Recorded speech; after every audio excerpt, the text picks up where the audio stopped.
आज का current affair start करते हैं। आज तारीख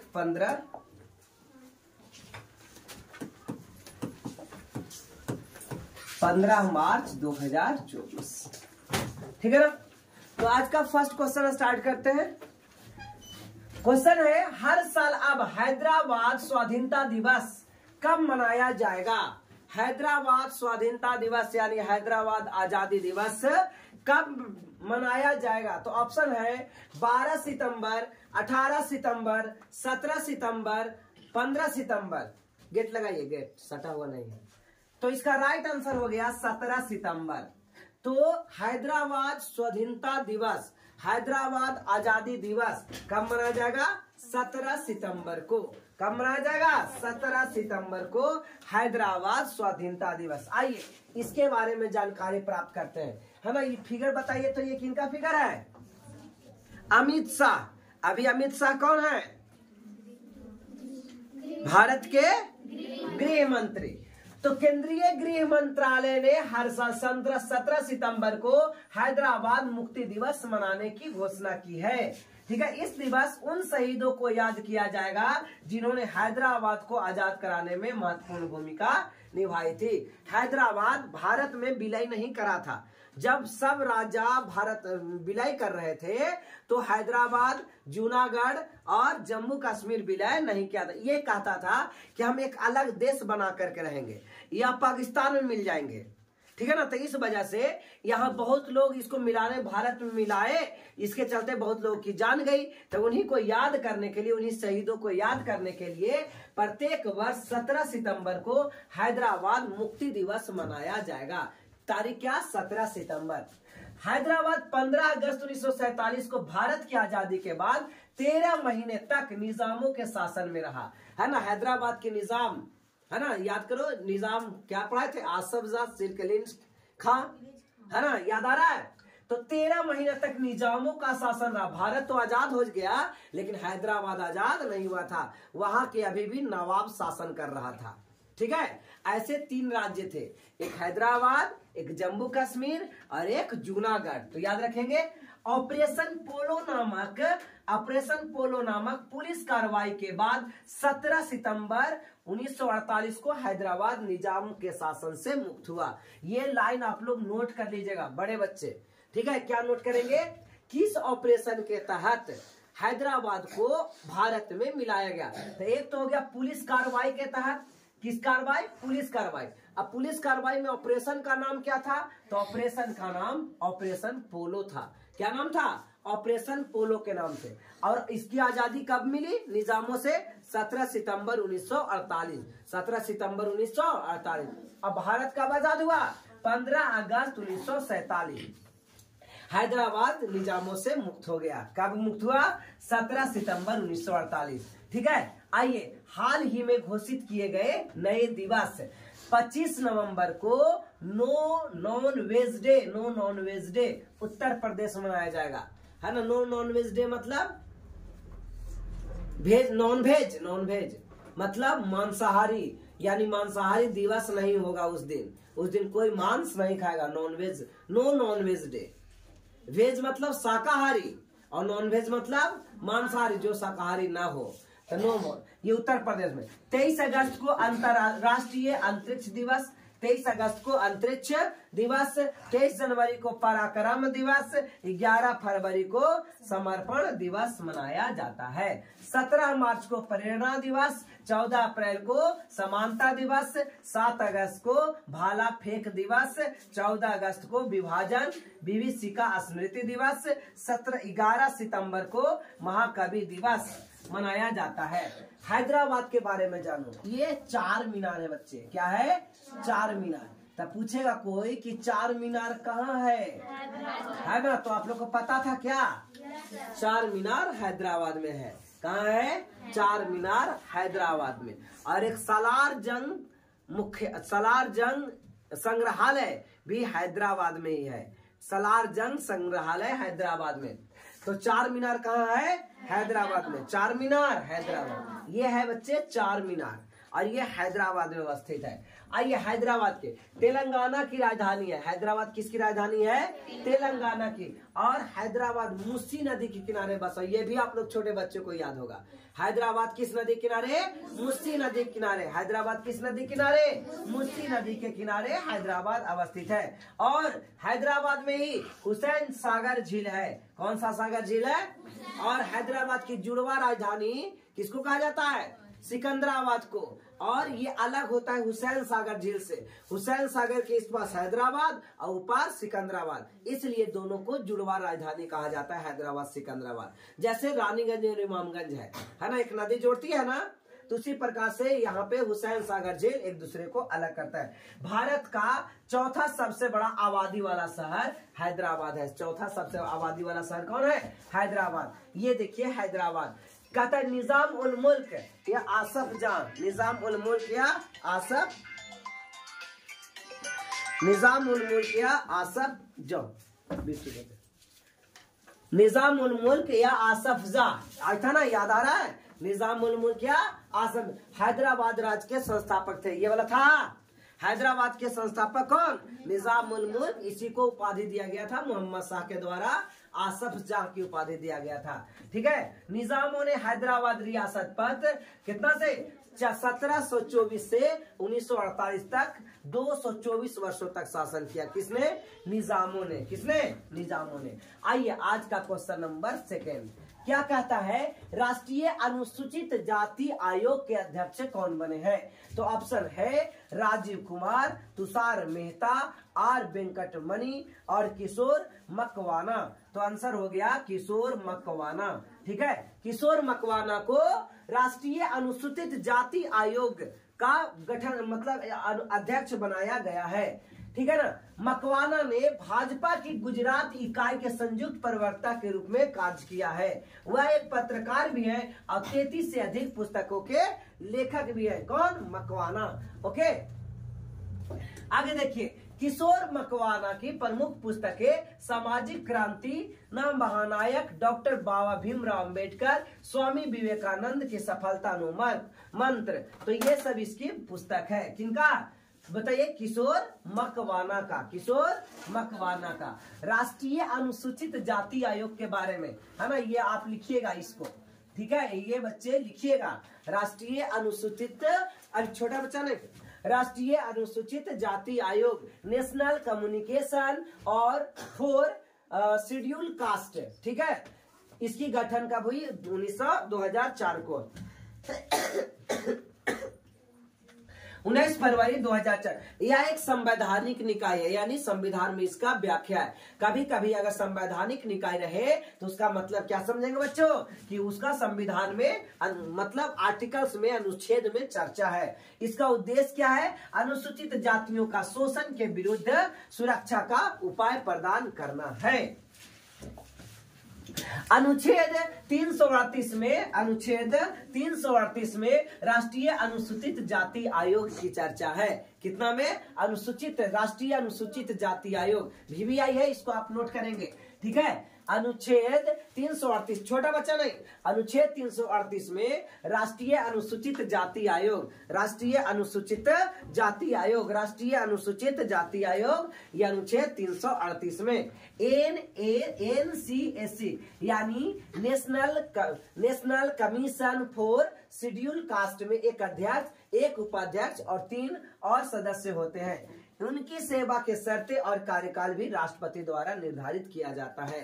ठीक है, इस आयोग की शर्तें हो वो राष्ट्रपति द्वारा किया जाता है। आगे देखिए, प्रमुख अनुच्छेद के बारे में अगर जानना है तो 338 के ए में राष्ट्रीय अनुसूचित जनजाति, एगो देखिए राष्ट्रीय अनुसूचित जाति आयोग था, ये 338 में, और राष्ट्रीय अनुसूचित जाति आयोग 338 में, राष्ट्रीय अनुसूचित जाति आयोग 338 में, राष्ट्रीय अनुसूचित जनजाति आयोग 338 के ए में। एगो है जाति आयोग, एगो है जनजाति आयोग। राष्ट्रीय पिछड़ा वर्ग OBC, ठीक है, ये 338 के बी में। यह अनुच्छेद अस्पृश्यता को समाप्त करता है। अनुच्छेद 17 आपको पता ही है ना, छुआछूत को समाप्त। अनुच्छेद 17 बोला जाए, अनुच्छेद 17 में क्या है? अनुच्छेद 17 में क्या है, अस्पृश्यता को समाप्त करना, यानी छुआछूत को समाप्त करना, छुआछूत को समाप्त करना। आज सुबह से ही हो रहा है ऐसा, tongue of slip, slip of tongue, है ना, जीभ बोलने से फिसल जा रहा है, दूसरा चीज बोला जा रहा है।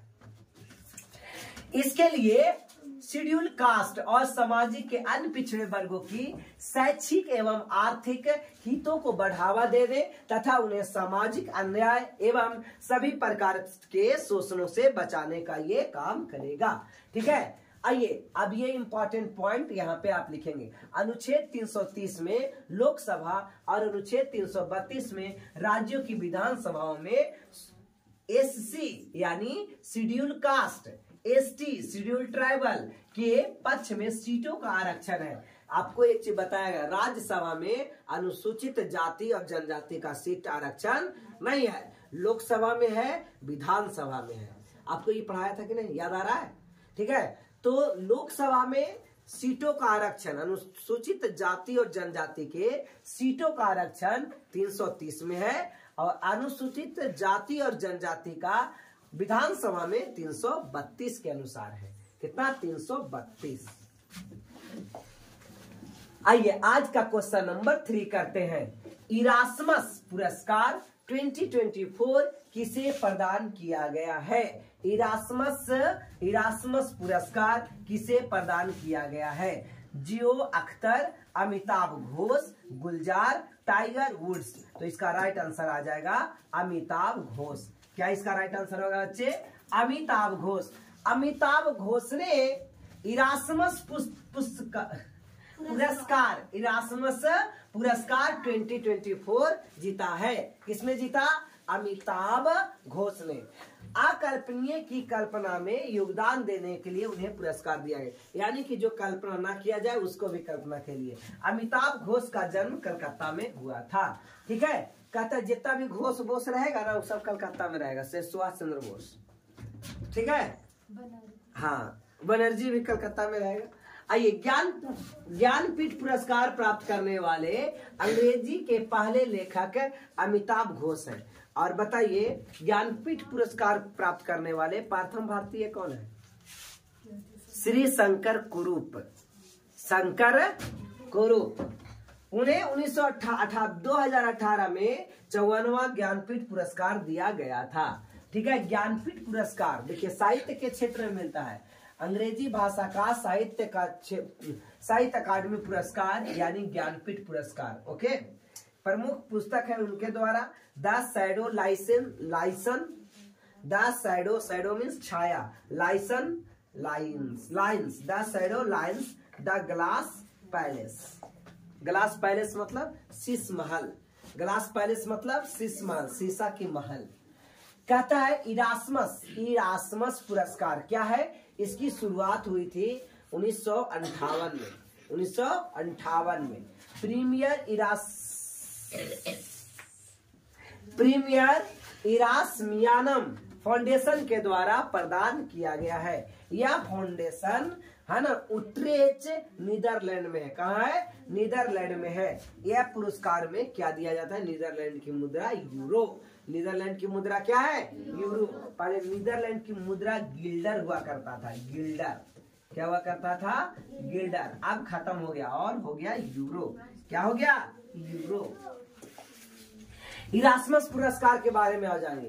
कहता है उन व्यक्तियों और संस्थानों को दिया जाता है जिन्होंने यूरोप और उसके बाहर मानविकी, सामाजिक विज्ञान और कला में असाधारण योगदान दिया हो। असाधारण मतलब साधारण नहीं, बहुत मुश्किल योगदान दिया हो, तब इरास्मस प्राइज मिलेगा। हाल ही में प्रदान किए गए प्रमुख प्राइज तक कुछ दिन पहले हुआ था मिस वर्ल्ड 2024 है ना। चेक गणराज्य की महिला क्रिस्टीना पिस्कोवा या पिस्कोवा, क्रिस्टीना पिस्कोवा। आइए, ऑस्कर अवार्ड 2024 का सर्वश्रेष्ठ ओपेनहाइमर को दिया गया। किसको दिया गया? ओपेन। याद हो रहा है था कि नहीं?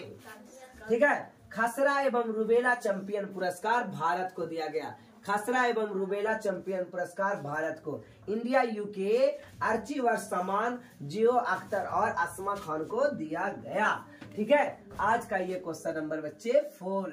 गोरसम कोरा महोत्सव यानी कि उत्सव कब किस राज्य में मनाया जाता है? केरल, अरुणाचल प्रदेश, त्रिपुरा, नागालैंड। तो इसका राइट आंसर प्यारे साथियों हो जाएगा अरुणाचल प्रदेश। कौन सा त्योहार?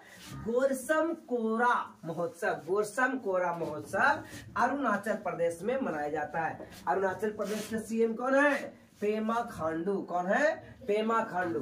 अरुणाचल प्रदेश के तवांग जिले के जेमिनथांग में मनाया जाता है। यह त्योहार भारत और भूटान के बीच दोस्ती का प्रतीक है। भारत और भूटान के बीच दोस्ती का प्रतीक है। इसका थीम 2024 का है जीरो वेस्ट फेस्टिवल, है ना, यानी फेस्टिवल को वेस्ट बर्बाद नहीं करना। ठीक है, और भी त्योहार देखो बच्चे, क्या क्या त्योहार मनाया गया, कहाँ कहाँ त्योहार से क्वेश्चन हमेशा आता है। ठीक है, थाई पुसम त्योहार 2024 तमिलनाडु मनाया गया। थाई पुसम त्योहार तमिलनाडु में। डेजर्ट फेस्टिवल जैसलमेर राजस्थान में। गोले मेला महोत्सव उधमपुर जम्मू कश्मीर। ये उधमपुर याद रखिएगा बच्चे, उधमपुर जम्मू कश्मीर। ममनी खाद्य महोत्सव, ये है खाद्य नहीं खाद्य। जब ममनी खाद्य महोत्सव लद्दाख में, ममनी खाद्य महोत्सव लद्दाख में। और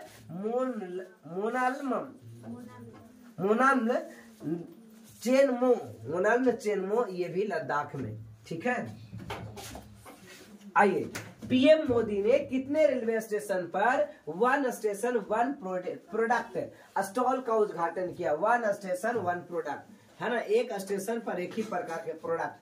कहता है इसमें 405, 205, 505, 705। तो इसका राइट आंसर आ जाएगा 205।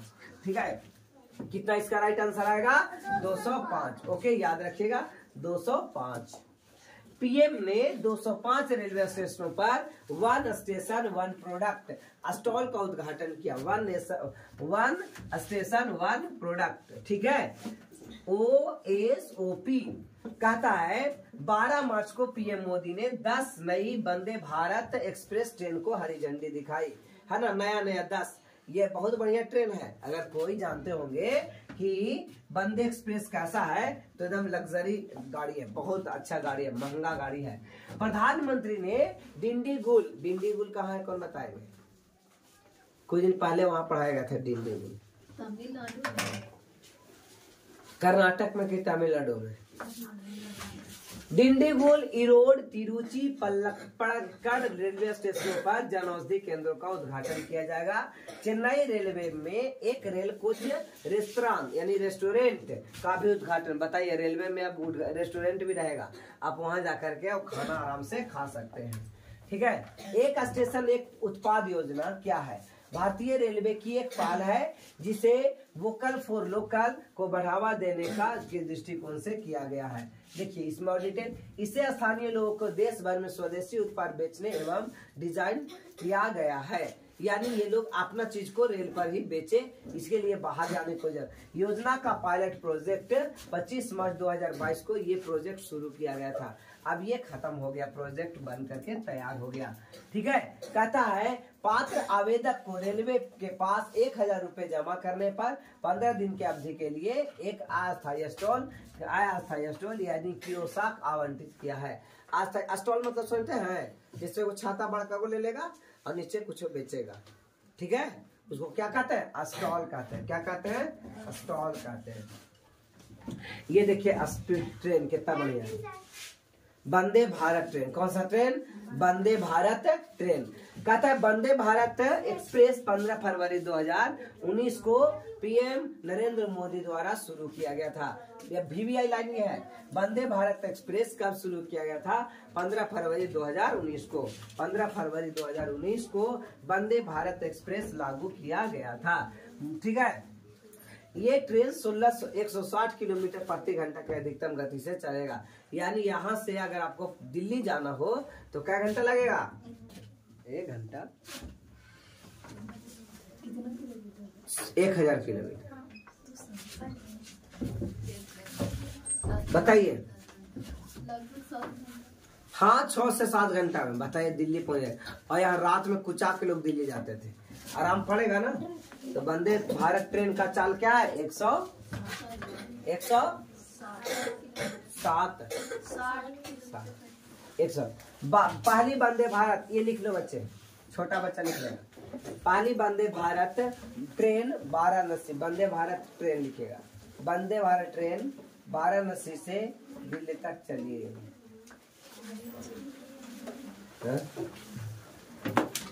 पहली झुकने के पीछे रीजन है, रात में हम 1 सेकंड के लिए भी सोए नहीं, ठीक है। पहली वंदे भारत ट्रेन वाराणसी से दिल्ली तक चली। कहां से कहां तक चले बच्चे? वाराणसी से, लिख लिए। पहली वंदे भारत ट्रेन वाराणसी से दिल्ली तक चली। कब से कब तक चली?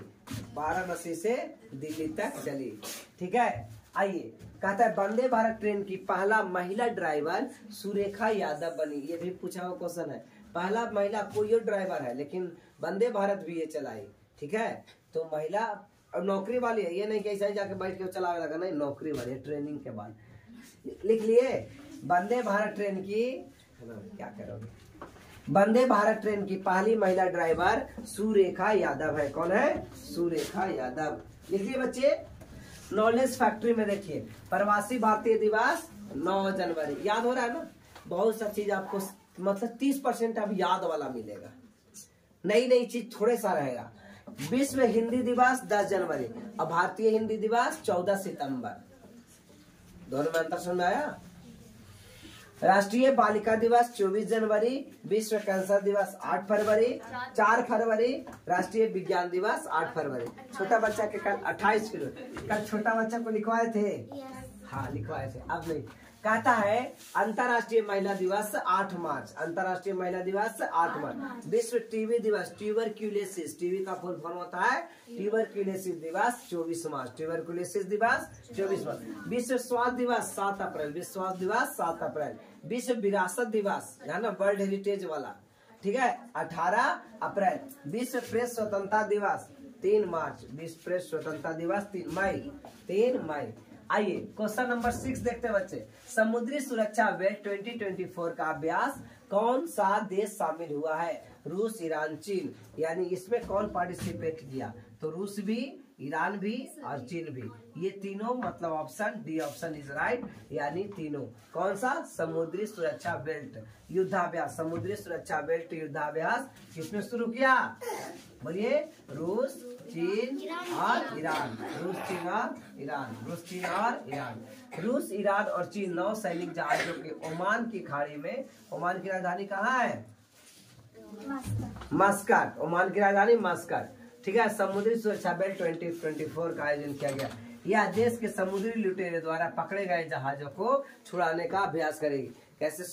समुद्र के लुटेरे जब क्या करेंगे, अरे इसीलिए स्लिप और टंग हो रहा था, नींद तखनिए से आ रहा था, ठीक है, इसीलिए स्लिप ऑफ टंग हो जा रहा था। हम भी सोचे ये इतना बार गलती कैसे हो रहा है, ठीक है। यह देश समुद्री लुटेरे और पकड़े गए जहाजों को छुड़ाने के लिए ये ऑपरेशन किया गया। यह युद्धाभ्यास अरब सागर के ओमान की खाड़ी में, वो अरब सागर देखा हुआ है, वहीं पे एक देश था ओमान, ओमान की खाड़ी। इसका मुख्य लक्ष्य समुद्री हथियारों, आर्थिक हथियारों की सुरक्षा, आर्थिक नहीं हो पाएगा, समुद्री आर्थिक गतिविधियों की सुरक्षा का काम करना। ओके, तो इस प्रकार से आपने क्या देखा, ये रेड सी क्या है,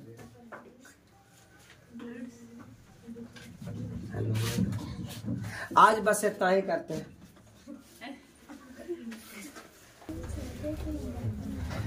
अब ओमान की खाड़ी के बारे में देखिए, कहां पे ओमान था? ये आपका ओमान, गल्फ ऑफ ओमान, यहाँ पे क्या है? Gulf of Oman. ये ओमान देश है, ओके, और ये ईरान है। ये ऊपर में कौन सा देश है? ईरान। ये स्ट्रेट ऑफ हार्मुज, हार्मुज जल संधि, ये सब पढ़े थे, हार्मुज जल संधि। और यहाँ पर्सियन गल्फ है, ठीक है ना। कौन सा गल्फ? पर्सियन गल्फ, यानी फारस की खाड़ी। पर्सियन गल्फ यानी फारस की खाड़ी, इसको क्या बोलेंगे? फारस की खाड़ी, फारस की खाड़ी। समझ में आ रहा है बच्चे? फारस की खाड़ी, ये क्या हो जाएगा? फारस की खाड़ी। और ये गल्फ ऑफ ओमान। तो यहाँ पे कह रहा है कि गल्फ ऑफ ओमान के बारे में जानिए। यह अरब सागर में स्थित है। गल्फ ऑफ ओमान किस में है? अरब सागर में स्थित है। हिंद महासागर से फारस की खाड़ी का एकमात्र प्रवेश द्वार है। अगर ये इंडियन ओशियन है, ये सब आगे सब इंडियन ओशियन है, तो यहाँ पे पर्शियन गल्फ में जाने का मात्र एक हार्मुज स्ट्रेट के द्वारा ही जाएंगे, ठीक है ना, हार्मुज स्ट्रेट। इस पर कब्जा किसका है? यूनाइटेड अरब एमिरेट्स का कब्जा है इस पर, है ना। और एक तरफ से ईरान है और दूसरा तरफ से यूनाइटेड अरब अमीरात है। आइए अब आगे देखते हैं बच्चे। कहता है कुछ प्रमुख युद्धाभ्यास, है ना, अभ्यास अभ्यास अयुत्या 2024 भारत और थाईलैंड के बीच, भारत और थाईलैंड के बीच जो अभ्यास होता है उसका नाम क्या है? अभ्यास अयुत्या, अभ्यास अयुत्या। और डेजर्ट साइक्लोन भारत और यूएई, कुछ दिन पहले हुआ था। डेजर्ट साइक्लोन भारत और यूएई, या यूएई का फुल फॉर्म यूनाइटेड अरब अमीरात, यूनाइटेड अरब अमीरात। फिर है विनवैक्स अभ्यास भारत और वियतनाम के बीच, विनवैक्स भारत और वियतनाम के बीच। प्रस्थान अभ्यास भारतीय नौसैनिक, भारतीय नौसैनिक। आज का ये क्वेश्चन नंबर 7 देखते हैं। कहता है पीएम मोदी ने पुनर्विकसित कोचरब आश्रम, कौन सा आश्रम? कोचरब आश्रम। कोचरब जो आप जैसे एक आश्रम का, साबरमती आश्रम का नाम सुने होंगे, है ना, जो किनका था? महात्मा गांधी का। उसी प्रकार से कोचरब आश्रम का उद्घाटन किया गया। किस राज्य में अवस्थित है? असम में, मेघालय में, गुजरात में, त्रिपुरा में। तो इसका राइट आंसर आ गया गुजरात में। देखिए साबरमती आश्रम भी गुजरात में था और कोचरब आश्रम भी गुजरात में ही अवस्थित है। पीएम मोदी ने 12 मार्च को दांडी मार्च के 94 वर्षगांठ, यानी दांडी मार्च 12 मार्च से, कब से बच्चे? 12 मार्च से 6 अप्रैल तक चला था। कितना था? 6 अप्रैल तक चला था, याद कर लेंगे, है ना, 6 अप्रैल तक चला था, ठीक है। इसकी 94वीं वर्षगांठ के उपलक्ष्य पर गुजरात के अहमदाबाद को पुनर्विकसित यानी किया गया। किस आश्रम को? कोचरब आश्रम को, ठीक है ना, कोचरब आश्रम को। ये क्या है? दांडी यात्रा। कब से कब तक किया हुआ था? है ना, 12 मार्च से 6 अप्रैल, 12 मार्च से 6 अप्रैल, 12 मार्च से 6 अप्रैल, याद रखेंगे, ओके। दांडी मार्च के बारे में आप जानते होंगे, 12 मार्च 1930 से लेकर के 6 अप्रैल 1930 तक चलाया गया था। तो छोटे बच्चे इसको लिख लेंगे कि दांडी मार्च 12 मार्च, बड़े भी लिख लेंगे, है ना, थोड़ी नहीं याद होगा। 12 मार्च 1930 से 6 अप्रैल 1930 तक चलाया गया। क्या? दांडी मार्च। और ये किसके द्वारा चलाया गया? महात्मा गांधी। किस लिए? नमक कानून को तोड़ने के लिए। किस कानून को तोड़ने के लिए बच्चों? नमक कानून को तोड़ने के लिए दांडी मार्च चलाया गया था, ठीक है। 12 मार्च से 6 अप्रैल, 12 के आधा 6 होता है ना, अप्रैल के बाद तो मार्च के बाद अप्रैल आएगा, ठीक है। 12 मार्च 1930 से 6 अप्रैल 1930 तक चलाया गया। क्या चलाया गया बच्चे? दांडी मार्च। दांडी मार्च कब से कब तक? अरे लिखिए, 12 मार्च 1930 से 6 अप्रैल 1930 तक चलाया गया। अहमदाबाद के साबरमती आश्रम से नवसारी तक, और गुजरात में ही है, नवसारी तक 386 किलोमीटर की यात्रा पैदल किया गया था, जिसमें 81 लोगों ने हिस्सा लिया था। कितने लोगों ने? 81। बाद में लोग जुटते गए, लेकिन स्टार्टिंग से 81 लोग थे, ओके। ये गांधी के द्वारा, ये याद रखिएगा, 386 किलोमीटर दूरी है। कहां से कहां चले थे? साबरमती से लेकर के नवसारी के दांडी तक, नवसारी के दांडी तक। और मार्च मतलब पैदल चलने की घटना मार्च कहलाती है, ठीक है। पैदल चलने की घटना क्या कहलाती है? मार्च कहलाती है। आइए अब कोचरब आश्रम के बारे में जानते हैं। अबाउट कोचरब आश्रम। यह 1915 में दक्षिण अफ्रीका से भारत लौटने के बाद, दक्षिण अफ्रीका से बच्चे भारत लौटने के बाद महात्मा गांधी द्वारा पहला आश्रम था, पहला आश्रित आश्रम था। कौन सा? कोचे वाला, ठीक है, कोचरब आश्रम। कौन सा? कोचरब आश्रम, ठीक है, साबरमती बनाया था। अहमदाबाद के बाहरी इलाके पर स्थित कोचरब गांव में ये है कोचरब आश्रम। महात्मा गांधी द्वारा बनाया गया था। कब? जब वो भारत लौटे थे। भारत कब लौटे थे? 9 जनवरी, बोलो 9 जनवरी 1915, 9 जनवरी 1915 को महात्मा गांधी भारत लौटे। इस उपलक्ष्य पर क्या मनाया जाता है? भारतीय प्रवासी दिवस, यानी Indian migrant days, Indian migrant days.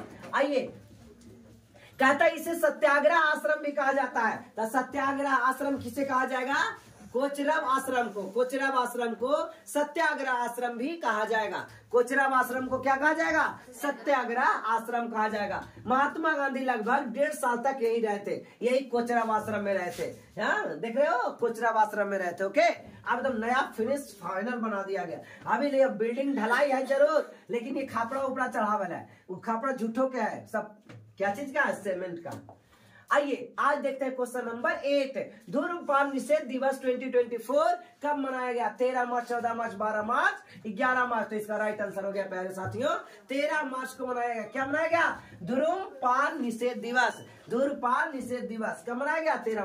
कहता है मार्च के दूसरे बुधवार को धूम्रपान निषेध दिवस मनाया गया। ठीक है, हर बार दूसरे बुधवार को मनाया जाता है। मार्च के दूसरा बुधवार, दूसरा मतलब एक सप्ताह में पहला बुधवार खत्म हो गया, दूसरा का बुधवार आएगा। अब चाहे जितना तारीख की आ जाए। तो इस बार पड़ा कितना तारीख को? 13 तारीख को। आज है 15, तो 2 दिन पहले। आज सुख है ना, तो बृहस्पति छूटा। इस वर्ष 2024 को या 13 मार्च को धूम्रपान दिवस के रूप में मनाया गया। तो ये फिक्स नहीं है, ये फिक्स नहीं है 13 मार्च। फिक्स कौन है? बुधवार, यानी मार्च के दूसरे बुधवार। पहला बुधवार नहीं, सेकंड वेडनेसडे। कहता है धूम्रपान के हानिकारक प्रभाव के बारे में जागरूकता फैलाने के लिए यह दिवस मनाया जाता है ना। नो टोबैको, ऐसे जब सिंबल हो तो नो टोबैको, यानी तंबाकू यूज नहीं करना, सिगरेट यूज नहीं करना। ठीक है ना। अब सिगरेट के पैकेट पर खराब गंदा फोटो रहता है, एकदम लगेगा कि जैसे सड़ाल का या मुंह में एकदम घिन्ना टाइप में कुछ बीमारी हो गया था, और ओकरे निकालते हैं, फिर से फूक मारता, फिर उतने बढ़िया पैकेट को रखें, है ना। समझ में आ गया बच्चे? आया कि नहीं आया? आइए 2024 की थीम तंबाकू उद्योग में हस्तक्षेप से बच्चों की रक्षा करना। तंबाकू उद्योग है, अब देखो एक वही खत्म तो नहीं होगी, उद्योग चले, लेकिन बच्चों से इसको दूर रखना है ना। बताइए, जो बनाएगा वो तो जरूर खाएगा पिएगा। कहता है धूम्रपान निषेध दिवस मनाने की शुरुआत 1984 से किया गया था। कब से किया गया? 1984। आइए क्वेश्चन नंबर 9। भारत शक्ति, कौन सा? भारत शक्ति युद्धाभ्यास कहाँ आयोजित किया गया है? भोपाल मध्य प्रदेश, लखनऊ उत्तर प्रदेश, पोखरण राजस्थान, सूरत गुजरात। तो इसका राइट आंसर आ गया पोखरण राजस्थान। पोखरण राजस्थान कहाँ मनाया गया बच्चे? पोखरण राजस्थान। अब छोटा बच्चा क्वेश्चन पूछेगा, पोखरण कहाँ है? पोखराहा नहीं बोल देना, ईमानगंज के बगल वाला। ठीक है, पोखरण कहाँ है? तो राजस्थान में। यहीं पे हमारे यहाँ परमाणु यहीं पे फोड़ा गया था, चेक किया गया था परमाणु बम को। समझ में आया ना? परमाणु बम को चेक कहाँ किया गया था? पोखरण राजस्थान में। आइए देखिए, ये है मोदी, है ना। टेलीस्कोप से देख रहे हैं, ये दूरबीन लगा के देखो, ठीक से कर रहा है काम। भारत शक्ति अभ्यास राजस्थान के पोखरण में 12 मार्च 2024 को आयोजित किया गया। यह एकीकृत त्रिसेवा अभ्यास है। त्रिसेवा अभ्यास मतलब इसमें जल सैनिक भी रहेंगे, थल सैनिक भी रहेंगे और वायु सैनिक, यानी तीनों सैनिक मिल करके ये अभ्यास करेंगे। आज इसका नाम क्या होगा? भारत शक्ति। कौन सा अभ्यास? भारत शक्ति। और ये पोखरण में होगा। कहाँ होगा? पोखरण राजस्थान में। स्वदेशी रूप से निर्मित रक्षा उपकरणों का ये था, लेकिन एगो मिसाइल फट गया था यहाँ पे इस बार के, है ना, करंट में ये था कि इस बार एगो नुकसान हो गया। स्वदेशी निर्मित, यानी जितना भी यहाँ फाइटर प्लेन, जेट प्लेन, जितना भी गोला बम बारूद आया, दूसरे देश से खरीदा हुआ नहीं था, सब अपना देश का बनाया हुआ इसमें यूज किया गया। लेकिन थोड़ा सा माइनर मिस्टेक के चलते वो फट गया। आइए यह सब देखिए, सब जितना भी है ना, सब चीज आपको भारतीय है, किसी देश से खरीदा हुआ कोई भी फाइटर जेट प्लेन नहीं है। यह देश में आयोजित अब तक का सबसे बड़ा सैन्य अभ्यास था। इतना बड़ा सैन्य अभ्यास कभी नहीं हुआ था। अभ्यास की मेजबानी भारतीय थल सेना द्वारा किया गया था। किसके द्वारा? भारतीय थल सेना दिवस कब मनाया जाता है? 15 जनवरी को मनाया जाता है बच्चे। कब मनाया जाता है? कल लिखवाया था। हाँ, आप लोग याद किया कीजिए। ओके, आइए वर्तमान रक्षा प्रमुख देखिए, chief of defence staff general Anil Chauhan. Chief of defence staff वो सब चेंज हो जाएगा, ये भी चेंज नहीं होगा, इसको याद कर लेना है। सेना थल सेना अध्यक्ष जनरल मनोज पांडे। नौसेना स्टाफ के प्रमुख एडमिरल आर हरि कुमार। वायुसेना प्रमुख air chief marshal Vivek Ram Chaudhary. Air chief marshal Vivek Ram Chaudhary. जिसको ये सब लिखे के मन करे, वो GN क्लासेस एक चैनल है, उस पर सारा वीडियो चला जाता है। आज जो 6 तारीख का ही वीडियो है 17 तारीख को देखिएगा, मोबाइल में आ जाएगा और घरे बढ़ा बढ़ा के लिख लीजिएगा। आइए आज का क्वेश्चन नंबर लास्ट और 10 कहता, हाल ही में सतर्कता आयुक्त के रूप में किसे नियुक्त किया गया है? देवेंद्र झाझड़िया, ठीक है, AS राजीव, मनीष प्रसाद, अनुराग अग्रवाल। तो इसका राइट आंसर आ जाएगा AS राजीव। आइए AS राजीव को सतर्कता आयुक्त के नियुक्त किया गया, लाइन कट गया। राष्ट्रपति द्रौपदी मुर्मू ने, भारत के राष्ट्रपति वर्तमान में कौन है? द्रौपदी मुर्मू। AS राजीव को केंद्रीय सतर्कता आयोग में सतर्कता आयुक्त के रूप में नियुक्त किया गया। ज्यादा इंपॉर्टेंट नहीं है बच्चे, ठीक है। इसका कार्यकाल याद रखोगे, 4 वर्ष या 65 वर्ष की आयु प्राप्त तक होता है। 4 वर्ष रहेगा, नहीं तो 65 हो गया तो खत्म। जैसे मतलब कोई 62 वर्ष में बना और 65 में खत्म हो गया तो 3 साल नौकरी किया, ठीक है। तो या तो पूरा 4 साल कंप्लीट करेगा और नहीं तो जहिया 65 हो गया, 65 साल, तब वो नौकरी खत्म। समझे बच्चे? तो इस प्रकार से 3 गो बच रहा है। केंद्रीय सतर्कता आयोग, इसको लिखिएगा आप लोग, है ना, बड़े बच्चे इसको लिखेंगे। क्या लिखेंगे? केंद्रीय सतर्कता आयोग, यानी central vigilance commission, central vigilance commission. सब ये लाइन भी लिखिएगा, ये लाइन भी लिखिएगा, शॉर्ट फॉर्म भी लिखिएगा, CVC, central vigilance commission, central vigilance commission, यानी चेक करता है, जांच करता है, ठीक है ना। भ्रष्टाचार विरोधी सरकारी निकाय है। भ्रष्टाचार अगर कहीं हो रहा हो तो यही देखेगा, ठीक है। ये सरकारी निकाय है, कोई ये किसी मंत्री का नहीं है।